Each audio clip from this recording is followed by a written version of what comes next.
So, hello Georgina Owens, you're from Vodafone. We've just listened to your presentation at SIT 17. Very good, we really enjoyed it. Good feedback from the audience, which is always good to see.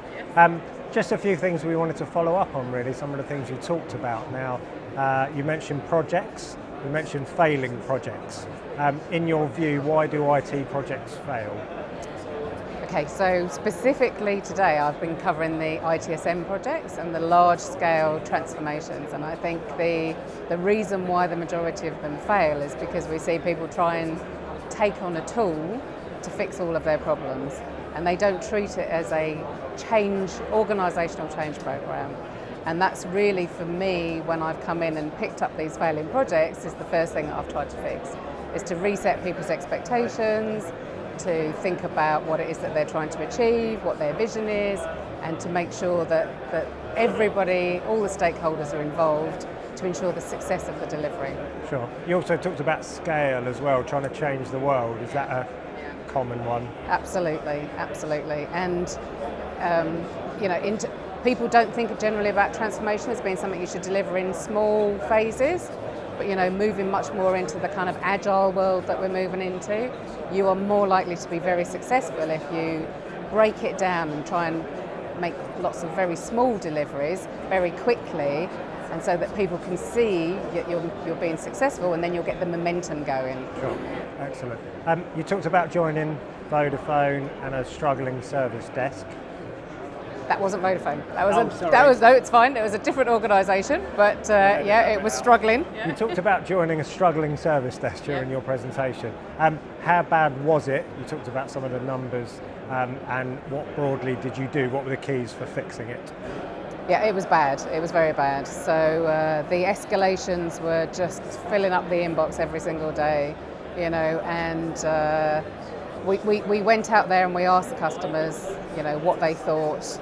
Apart from the emotional side of it, we needed to get some facts, and so by talking to them and asking what they thought the problem was, we were able to come up with the top 10 list that we needed to tackle.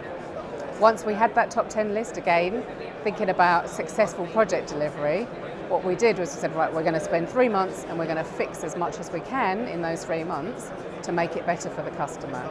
And as a result of focusing very, very tightly in onto those issues and not looking for the perfect solution, we were able to raise the customer satisfaction from 37% up to 63% in 3 months.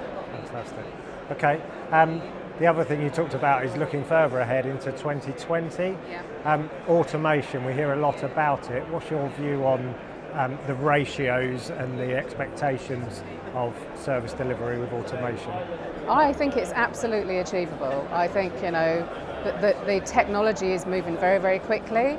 I think the challenge is picking the right technology to go with, and at the moment, the amount of new entrants into the markets and the promises from those new entrants, it makes it really difficult for any IT leader to know what to do.